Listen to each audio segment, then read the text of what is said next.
Are you struggling to reduce your cybersecurity risks and meet compliance mandates? Wishing you could be proactive instead of reactive? You need a solution that integrates cybersecurity together to make it affordable, accessible from anywhere, and simplistic, so you can gain a return on investment on your resources. Tsarynny is your answer. It gives you a single interface to identify sensitive data, vulnerable systems, insecure configurations, track progress, and assign accountability. Visit securityweekly.com/Tsarynny today for a 7-day test drive and impress your leadership. That's Tsarynny, CYRISMA.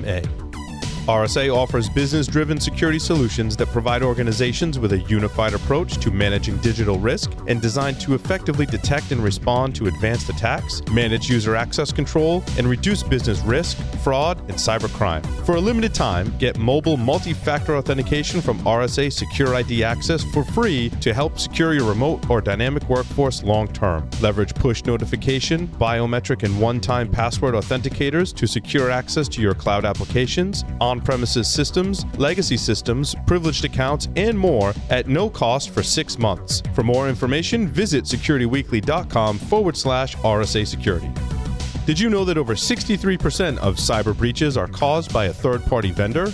CyberGRX is on a mission to modernize third-party cyber risk management. Built on the market's first third-party cyber risk exchange, CyberGRX arms you with fast and accurate data, a proven and innovative approach, so you can make rapid, informed decisions and confidently engage with partners. Learn how partnering with CyberGRX will help you become cyber certain. Visit securityweekly.com/CyberGRX. Welcome back to episode 48 of Security and Compliance Weekly. Before we jump into our discussion, I do have a few announcements. Security Weekly, in partnership with Cyber Risk Alliance, is excited to present Security Weekly Unlocked, which will be happening on December 10th, 2020. This one-day virtual event wraps up with the 15th anniversary edition of Paul's Security Weekly live on YouTube. Visit securityweekly.com/unlocked to view the agenda and register for free. And I have to say, I can't wait to be back in studio. It's been way too long. That's my aside, not part of the announcement. Also, October 22nd, we're having a technical training, and it's going to provide a first look at a new free resource that delivers thousands of remedies as a service to bridge the gap between vulnerabilities found and vulnerabilities fixed. Also on October 28th, you can learn how to build an integrated security platform in our webcast, which will be at 3 p.m. Eastern Time. I don't know what time the first one is. Visit securityweekly.com/webcast to see what we have coming up. Thank you, Johnny. October 22nd, the technical training will be at 11 a.m. You can sign up and learn what's coming up on securityweekly.com/webcast. Also, you can visit securityweekly.com/on-demand to view our previously recorded webcasts and technical trainings. All right. Push that to the side. I want to welcome and reintroduce David Muntank to our audience. You may recall David joined us as part of the PCI Dream Team, whom we interviewed on episode 36, which 3648, that was probably, 3-4 months ago. David is also a principal security consultant at a company called the Herjavec Group. Hope I didn't butcher that too badly. And in that capacity, he has partnered with our second guest for this segment, a gentleman named Ivan Tsarynny, who is the co-founder and CEO of Ferut Security. Gentlemen, welcome to Security and Compliance Weekly. Thank you. Thank you very much. It's a pleasure to be here, and thanks for making some time for us. Thank you. Pleasure To join. Well, the pleasure is all ours. I'm looking forward to this conversation. We've invited you on the show today because you guys collaborated and published a white paper, which is available in the show notes, and I'm sure somebody will shortly drop it into the Discord server as well, the link. And the topic is looking at the security of the client side of the web application, client side risk, client side vulnerabilities, client side attacks, client side. As a PCI person, assessor, don't look a whole lot at the client side. So I'm looking forward to this conversation. I think it's an important one. Ivan, because you're new, we want to take a few moments to get to know you. So first, welcome to the show officially. And if you could tell us very briefly, how did you get your start in cybersecurity, and how did you get to where you are today as co-founder and CEO of Farouk Security? Thank you for having me. Really a pleasure to join, and looking forward to this lively discussion. A little bit about myself. I'm a co-founder and CEO of Farouk Security. And to your question, actually, my first experience with the security was as a security guard in the mid-90s at what was back then a high-tech office tower. And really learned and saw a lot of very interesting things from both kind of social engineering and all kinds of other risks. And then transitioned into IT and industry, and then eventually into security and cybersecurity specifically. It's been really interesting 23, 24 years now. Very good. As a sidebar, I at Paul Asadorian's encouragement, I rewatched the movie Hackers this weekend, which I haven't probably watched since it came out 25 years ago. So you were talking about physical security, being a security guard, and I wanted to say, so your job was to protect access to the Olympic-sized pool on the roof. I actually once worked at the security of a hockey arena. That was quite interesting. Very good. Hey, we like to ask all of our guests what we call the hot seat question, and it's there's no right or wrong answer. We're just trying to get a little bit of a glimpse into, sort of your viewpoint, your vantage point, where you're approaching this topic that we are covering on a weekly basis, which is security and compliance. So, the question to you, Ivan, is where do you fall on what we like to call the security versus compliance continuum? Yeah, thanks for asking. Interesting question indeed. It's my view here. I always starts at the business, to be honest. And business, what I mean by business is what's the appetite of something bad happening? What's the appetite of, and what's the readiness to mitigate that? So compliance versus, for example, data breaches, they may have consequences that companies or organizations are willing to live with or are not willing to live with. And that's where, what's the impact, what's the likelihood of something bad happening? So, stepping back to what's my stance on that, both are important, but in the context of certain outcomes, some trumps the other one. So it could be, if there's a non-compliance issue and a company loses ability to collect payments through payment cards, credit cards, how likely is it going to happen, and what's the impact of that happening? So that's the risk calculator, something very similar to what has been discussed just in the first half of the show. So that's very good. Senses. Okay, very good. David, don't mean to ignore you. You have been on the show and have been in the hot seat before. I will defer to you. How's this? And why don't you tell us a little bit about how you and Farouk got together and got to work on this project, and briefly just introduce the topic of your white paper, this whole notion of client-side security. Absolutely. Thanks for the question.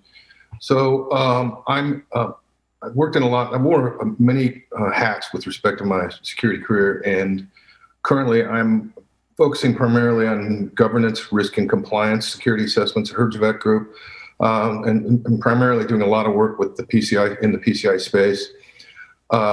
And we actually ran across a customer that was doing e-commerce. We were assessing them for PCI compliance, and we had some concerns about, most specifically, we were seeing, we would review some of the source code and stuff of the actual payment pages and payment redirection pages, and we were seeing all these scripts that we couldn't really explain. We didn't really understand what was going on with them, and we asked the client about it, and they said, well, our developers don't really like putting that stuff in there, but our marketing team says they have to. So one of my colleagues went out to do some research to try to find out what more we could discover about these various scripts, and just try to determine the actual compliance implications of them. and she actually discovered Ivan and his team and Farut. And so one thing led to another. We ended up demoing their product, and I got to tell you, there's only a few times in my career where I just absolutely overwhelmed by the implications of what the technology can do, especially from a security and threat risk management perspective. It's very rare that when I'm reviewing technology, because there's a lot of stuff out there, and I've been around. I'm kind of long in the tooth, so I've been around for a while, seen a lot of stuff. But it's very rare when I get absolute chills going up and down my spine when I think about not only the implications of this, but how unique the technology is, and most specifically, I kind of like to refer to the client-side web browser experience as sort of like the Marianas Trench, if you will, of attack surfaces.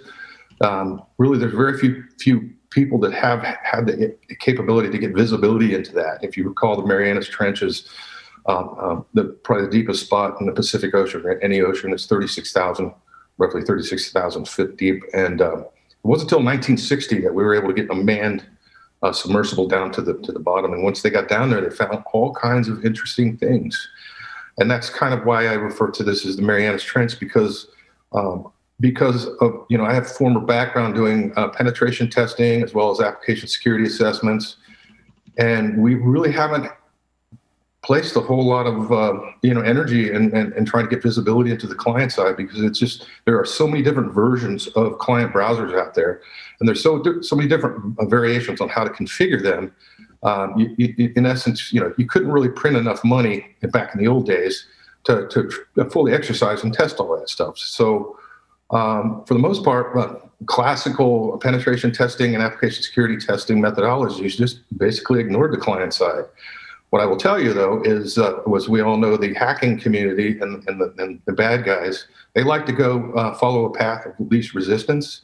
And, in the eternal Cold War, if you will, of measure and countermeasure, as you sort of whack them all in one spot, they tend to go somewhere else. And I can assure you that the hacking community and the malware script authors have known about this attack surface for a long time, and they've been going after it with great vigor. Another group of or entity that's also very familiar with the client-side web browser experience are social media and social networks, and they are using various scripts and links to third parties that they don't even necessarily always know who they are, to harvest information about the end user and the end user experience. So I'm very excited to that we at Herjavec Group are so impressed with not only the company and the company leadership, but we have chosen to partner with them, and we are actually working sort of hand in glove with them, demoing and trying to help them spread the word, evangelize, if you will. But then we are also bundling consulting services around just exactly what do you do once you found out all the stuff that's going on. How do we remediate that stuff? So that's kind of the story. All right. My co-hosts are kind of chomping at the bit to jump into this with you. So, Josh, you want to start us off with a few questions? Yeah. I realize that we're running a little long, so no offense, guys, I'm going to sort of hammer you a little bit. Let me ask two big questions about this paper. The first one, of course, is, so what? We've known that client-side vulns are a problem for literally decades. What's new about this paper? What's interesting? What's different? Ivan, you want to take that one? Yeah, definitely. One of the things, thanks for asking, first of all, and one of the things that had changed and is constantly changing on a month-by-month basis is the notion of the code and the logic of web applications or websites to be moving constantly more and more to the browser level, to be executed and at the browser level. So all the code, all the JavaScript libraries are side-loaded into user sessions directly off the third-party servers, where the company that is responsible for its own website, it's usually not even aware what is being loaded into user sessions, and that causes all kinds of problems. We've been shimming JavaScript for years. Again, what's new about the paper? What's new about the paper specifically? What we articulated is our experience of the recent few months of capturing what's the security and compliance and risks issues that we're seeing on a day-to-day basis happening in the client side, in the browsers level. So issues anywhere from web scheming and data theft caused through scheming or e-scheming code to digital fingerprinting and tracking user behavior across user journeys by unsanctioned parties. That is causing and can cause or is causing lots of compliance risk issues. So that's one of the issues, yeah. Okay, I'm sorry. Please, I apologize. I didn't mean to interrupt you. Please go ahead. So that's one of the most emerging issues is unsanctioned code doing things that companies are not realizing are being done to their customers. I mean, you're talking about things like defacing web pages and dropping shells, dropping malware and code into web pages to grab shells on people's machines or to grab data from their machines, like Zeus has been doing for how long now? So again, I realize what you're saying about the interaction with GRC, with compliance, and that's good. That's where our hot seat question comes from. But again, I'm going to ask you, and I think I've got an answer actually for you, if you don't mind me throwing it out there. Which is that your discover, report, remediate, prevent, automate. It's a bastardization of several different ones that I've seen, but I do like it. Don't get me wrong. I do like it. CDC has one that's similar. Somebody based one off the MITRE ATT&CK framework that's similar. But in the report, if you haven't seen it, and the people that can't see it, I don't have it on screen. There's a client-side security chain of steps you should take, which are discover, report, remediate, prevent, and automate. And I like that. I mean, I'm a big fan of doing asset management and asset inventories on what you have out there. You should do the same with your software, the same with your website, the same with the software that your website pushes onto the client, just as you're talking about. That's why we're building things like SBOM, Software Bill of Materials. We're building the DBOM Consortium, the Distributed Bill of Materials, of which Redline is a founding member. Shameless plug, sorry. But, again, this paper, while interesting, don't get me wrong, it's interesting. It is a white paper about a current issue that we have been seeing for decades. It is not a piece of original research. Am I correct? It is. I would disagree. It is not a piece of original research. Maybe the subject matter has been around here for a long time. But what I would submit to you is that this PCI is a good example. The whole PCI data security standard is focused on protecting cardholder data. And trying to prevent the theft of cardholder data. And this is an attack surface that's existed for a long time, but these scripts and some of the third parties that are completely unknown, completely anonymous, now have the capability to not only harvest cardholder data, and nobody knows it, nobody sees it, but they can also harvest personally identifiable information, so it runs orthogonal to other privacy regulations as well. Well, once again, this has been happening for quite some time, but I don't think it's been weaponized to the extent that it has now. And why should we care? Why should corporations care? Because this is ultimately. Oh no! Why should they care? That I totally get. The topic that you have is an incredibly valid one for people to care about. Don't get me wrong. I was not disputing that. Absolutely. But in terms of, is this original research or is this a state-of-the-art paper where we're looking at this going, hey, is this something new? And I don't think it's anything new, but I will bow to Jeff's knowledge of PCI and the history there to discuss whether PCI has seen client-side attacks as an attack surface to be recognized. Jeff, do you have any thoughts on that? Well, yeah. Well, let me first interject by saying, while I agree with all sides, because I am, Mr. Switzerland. No, it's just the white hair, Jeff. It's just the white hair. Well, this is one of the reasons why I wanted to do this show, because what is ho-hum, we know this, it's been around for years in one side of the community, let's say in this instance, the security community, it might be, emphatically new and unknown in the compliance side of the world, because PCI, for example, has never really specifically addressed and when I say specifically, I should say explicitly, because a lot of the companies that do PCI while we talk and pontificate about companies having security teams and security groups and CISOs and CSOs and they do all this stuff because it's just what you do when it comes to security, the reality is a lot of companies out there, they have no idea what we're talking about from a security perspective, and all they know is what compliance tells them that they have to do. And even then, it's they're at the mercy of whatever QSA they engage in a PCI context to begin to understand what anybody's talking about. So from that perspective, this might be a completely new topic for the compliance side of the world, particularly PCI, because PCI pretty specifically, and we can argue and discuss it, but PCI doesn't explicitly talk about client side. You can read into the PCI requirements and get there, right? But that's why I think this is an important topic. Not that it's new, but it's new to a certain segment of our listening audience or a certain part of our community, as it were. Jeff, PCI realized that, right? And that's why they came out with the CSP, right? The content security policy. Or am I missing something here? Because when you're dealing with client-side stuff, right, it's a family. Like I think demystifying this might help a little bit. It's a family of potential damages that make up the client-side attack surface. Would you guys agree to that? I would agree with that. I would agree with that. We're CSP specifically. It is best. It's better to have a CSP implemented, but it does not guarantee any security, or it does not give even close guarantee to preventing client-side issues. So I can answer the question of what is new about this.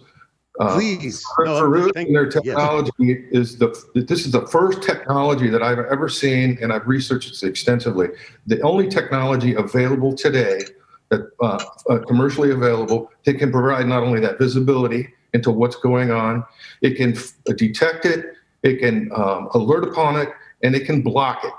So it's like a client, it has so many different features, but at the end of the day, the technology there's nothing out there that can do this, and there's never been anything like this. The interesting thing is the leader of our pen test team said, when he reviewed this product, he said, if I could probably write something like this, but it would take me months and be millions of lines of code that I have to do myself. This stuff exists now. So a lot of this is pointed back towards MageCart and what happened in 2019 with MageCart from a client-side attack perspective.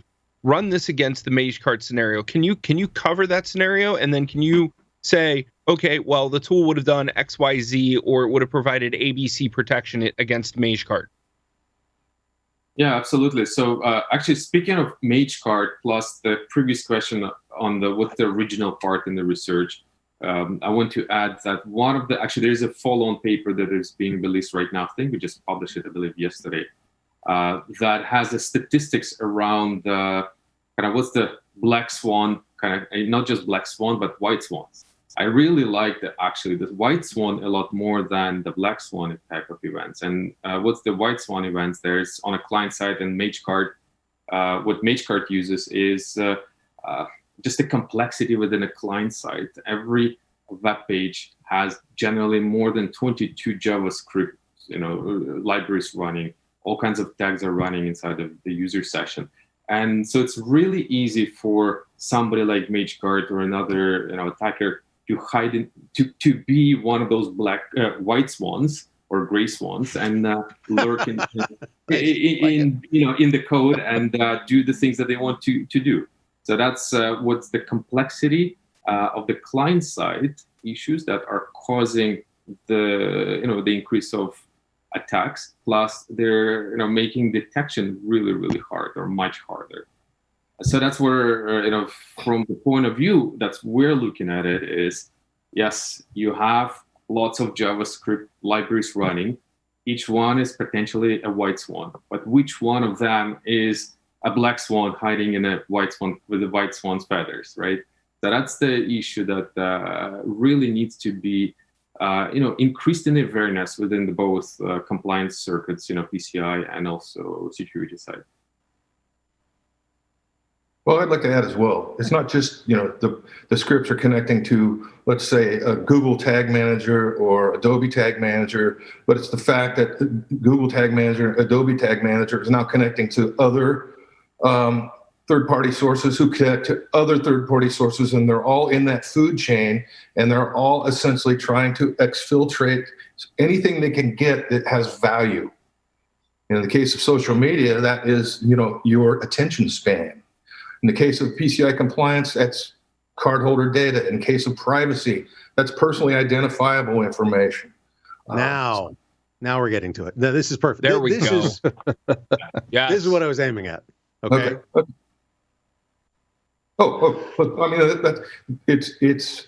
I don't know if you've ever seen. There's a couple of movies out there really great that I've seen recently. One was called The Great Hack, and the other one's called The Social Dilemma. And they talk with the people who actually developed and weaponized this technology at various social media platforms, and they purposely designed it to behave this way. And the interesting comment that I remember from The Social Dilemma was there are basically two industries in the world where the user is the commodity. The first one is the international drug trade. The second one is social media and social networking. So that has social implications above and beyond compliance implications in terms of, violating privacy regulations and just outright data theft. I mean, at the end of the day, whole democracies are being manipulated, and election tampering is taking place. And what does all this stuff have in common? It's the client side, and it's all those sources who are executing scripts to try to either steal your information or continue to capture your attention span. And this is pretty nefarious stuff. And I think we've entered a whole new paradigm, if you will. And once again, this is the Marianas Trench. Up until the Farouk guys, nobody's ever been able to see this stuff. Wait. Hold on. Time out. Hold on. Elucidate a little bit, please, on the nobody's been able to see this stuff point. Nobody's been. Ivan, why don't you explain to them what kind of visibility that your technology can provide to people who are very concerned about this taking place? Yeah, thanks. So going back to kind of what kind of visibility question is, I think that there's twofold answer. First is discovery of the assets. What are the typically assets within the website or web application? It's the forms that are ingesting user information. That's number one. And number two, it's information being presented to users, right? And then, so number one problem here is that modern websites and web applications often have multiple web pages that are dynamically generated. So there is no static URL per se to keep in the inventory asset library to pen test. And that's the implication of that. We often see pen testers or penetration testers and GRC teams, they get a list of URLs to test. So let's say there's 4 web pages to test, login, customer sign up, that.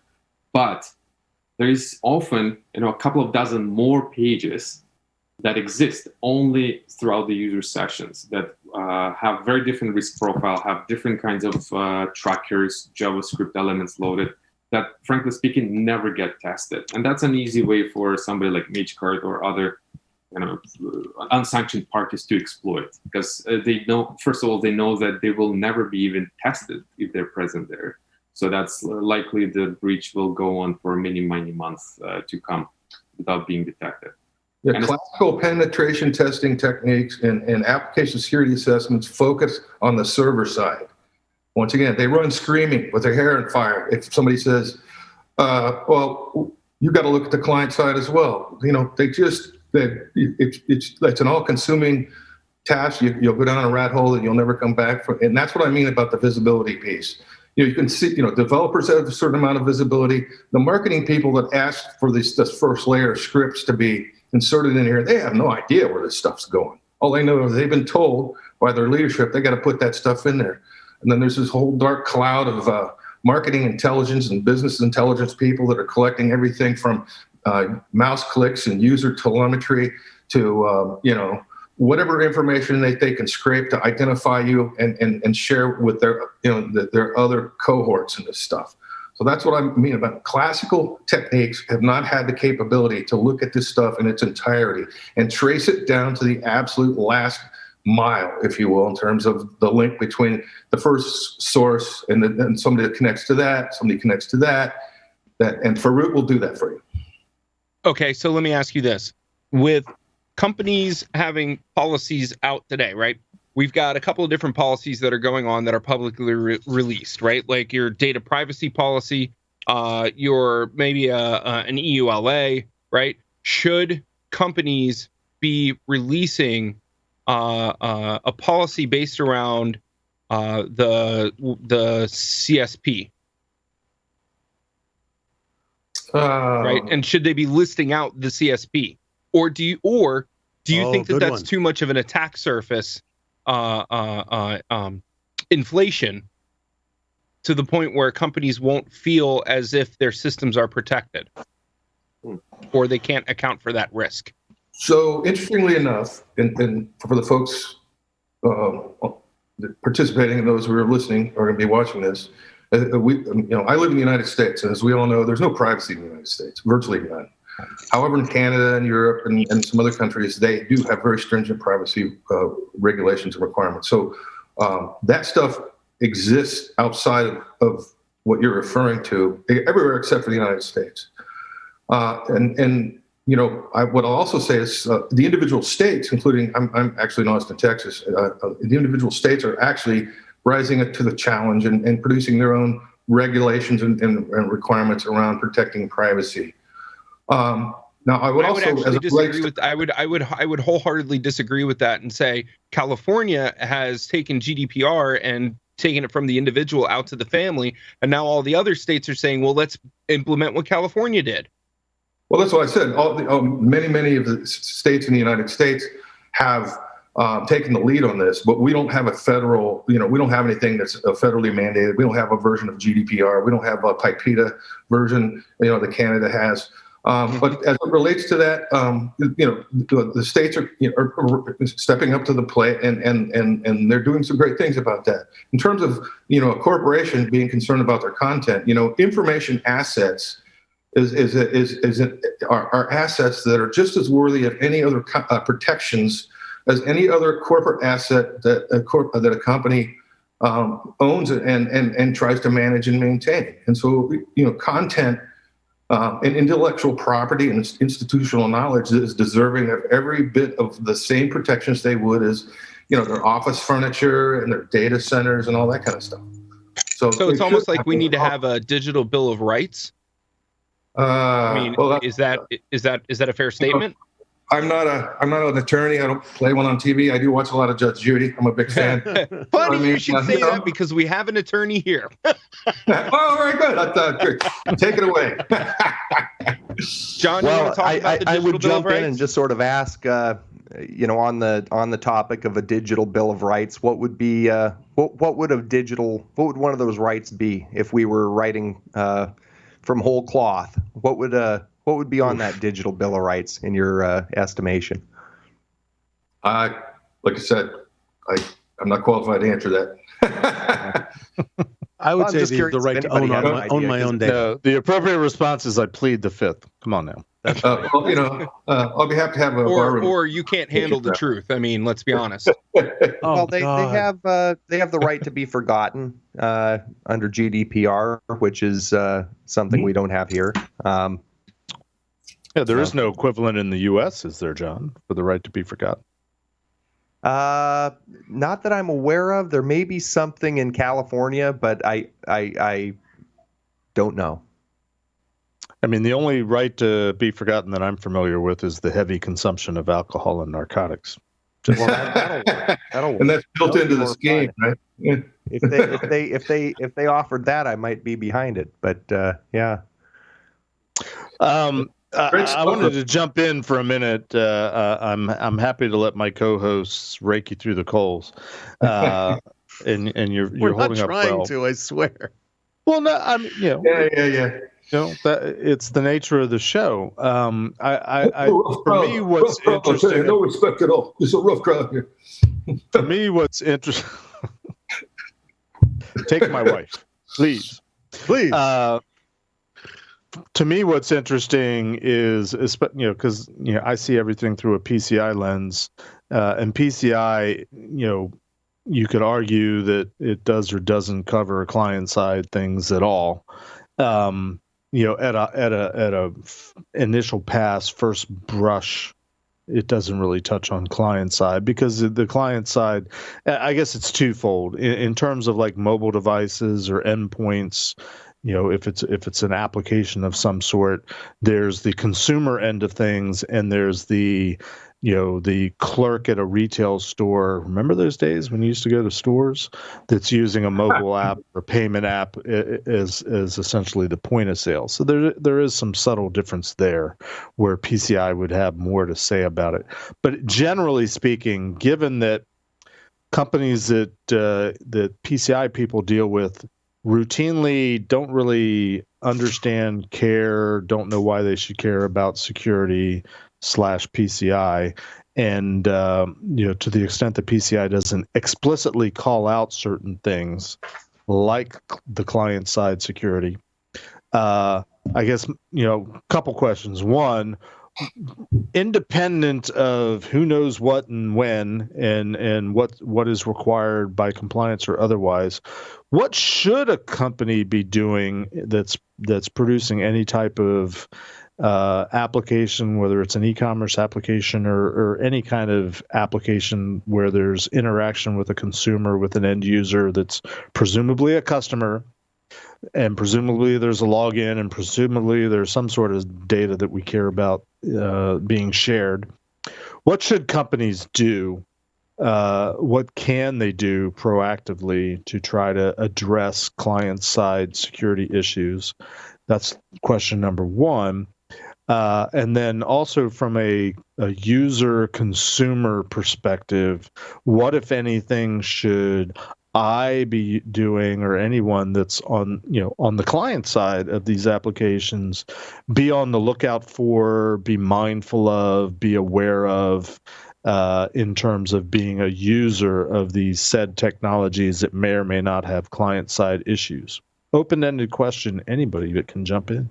So I'd like to take the PCI question on, because we on the PCI Dream Team have been, kind of bumping into this already, and it's most specifically as it relates to payment pages and payment redirection payments on e-commerce sites. Section 2.2.2 of the PCI DSS says that you only enable those necessary scripts, services, protocols, supports that are necessary to support the function of the system, and everything else needs to be eliminated. So these marketing scripts and some of these other scripts that are supposed to be gathering business intelligence have, from my perspective as a QSA in good standing, they have no business placing that stuff into payment pages and payment redirection pages. From a compliance side of privacy, I would say if you have an interface that's collecting sensitive information, then there should be a policy that says we will only enable those things that enable this enable the secure function of the actual processing of that sensitive data in most secure manner possible.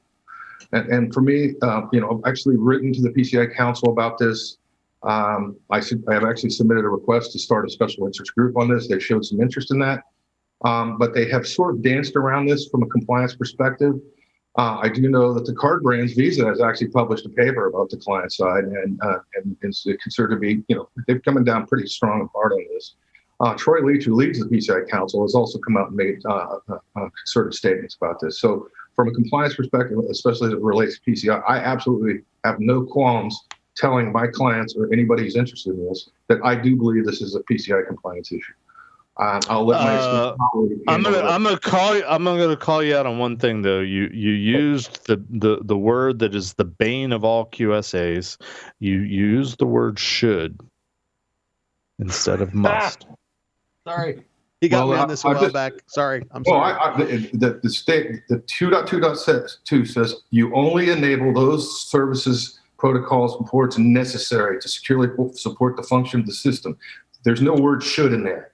That sounds to me like Right. a very strong requirement statement. Okay. It does, and unfortunately, subject to interpretation and/or ignorance. As long as it works. Yeah. Well, I'm getting a lot of headwinds, running into a lot of headwinds on this, and so that's why I published another blog piece on this at HG. That's another reason why I've been working with Farut on this, because I think that at the end of the day, we're trying to keep the bad guys from stealing our stuff. Right. And that's really what it boils down to. You're trying to keep them out of our most sensitive information. Yeah. For Ivan, any final thoughts? I need to unfortunately wrap this segment up, so I'll give Ivan a chance to give any kind of parting thoughts. This is sort of your last word, and then David, and then we'll need to wrap, unfortunately. Yeah, thanks. So on the security side, from the awareness and kind of addressing that, like David and his colleagues at Herjava Group, they do a fantastic job at finding, doing the discovery, finding what's at risk, and finding the inventory of risks, vectors of risks coming in. But it's fundamentally what we see is kind of from advisory or remediation or prevention point of view, is finding the data, finding the data assets, knowing what's at risk, and then knowing what can bring a risk, finding the the JavaScript libraries that are loaded, really trying to solve the variability problem. And one of the biggest problems on a client side we see is variability. Just every time you scan a page or you you log in at the same page at a different time of the day, you'll have different set of JavaScript libraries loaded based on your user profile, which city you're coming from, how you're being profiled, what kind of real-time bidding tools are being loaded into the user session. So there's a big chunk of complexity that is brought into through the variability vectors, and also then trying to control that. So CSP is definitely a really good step forward. Unfortunately, we see quite a lot of companies doing shortcuts and doing the things kind of opening the allow lists of things that should not be running that are running because business says we need to run those, let's say marketing digital trackers or chatbots. And that's where adversaries like MageCard can come in through a chatbot, or can come in and start exfiltrating data through one of the marketing tags or whatnot. So that's coming back to the awareness of the complexity of that issue. And to wrap it up, it reminds me a lot. The client side reminds me a lot about the bloatware in the late 90s, early 2000s, when those PCs used to get shipped home with lots of shareware, bloatware software pre-installed, and you would spend a couple of days or weeks to try to remove all that without actually knowing if you get rid of all of the junk that was pre-installed on that PC. So that's the client side is becoming essentially, in many cases, a bloatware-like experience, and that is quite complex for security and compliance folks to solve. So that's one of the reasons we partnered it and working and published the white paper with David to help bring not just the awareness, but really understanding and context into the problem with the aim to help to solve it. Very good. David, let me feed a final question to you, and I'll let that be the wrap up. Given your position as a QSA and having to deal with the world through a PCI lens as a QSA so often, what are your thoughts on not necessarily what can companies do, what should they do, if not what are they required to do from a compliance perspective with regard to client side security issues? Well, so I think it goes back to section 2.2.2 essentially from what they're required. I mean, we really can't make a case that on e-commerce websites that you have to, disarm and disable all of this business intelligence gathering stuff for pages that are not gathering personal information or not necessarily collecting credit card information. And I understand there's value for that. That business intelligence is very, very valuable to, marketing teams and corporate direction. So what should be done? We don't live in a black and white world. Some things are black and white. Some things, that's why they invented this concept called compensating controls. Sometimes you can't meet a requirement, even though it's been explicitly stated, but you have to cobble together some set of controls that will provide equal to or better than protection than the original control. And I think that's going to be expanded soon in the future versions of the PCI DSS. But at the end of the day, I'll harken back to, my father was in law enforcement, and, he used to talk a lot about preventing theft. And if you have a scenario where people are getting into your house or your business and they're stealing your stuff and they're stealing your most valuable stuff, and you have no idea, number one, how they get in, and you can't even see them get in, then how the heck are you going to stop them? And so I think I'll leave everyone with that as a parting thought. Once again, this is the first technology I've ever seen, and I'm very excited about it. It's very powerful, but it's the first time we've ever been able to not only see it, we can alert upon it, and we can block it. All right. Appreciate that. David and Ivan, thank you for joining us today, somewhat on short notice, but you asked if we could get you on, and we did. We delivered. Well, we are humbly grateful, aren't we, Ivan? Thank you so much. Yeah, absolute pleasure having you on. Really is. Thank you, Jeff. Thanks. Thanks a lot. Appreciate it. All right, that's going to do it for this edition of Security and Compliance Weekly. I hope you've enjoyed the show. We covered some, disparate topics and yet somehow interrelated, because it all has to do with keeping your data safe and protected. Until next week, please stay safe, stay secure, stay compliant, and continue to look for opportunities to tear down silos and build bridges. This is Security and Compliance Weekly.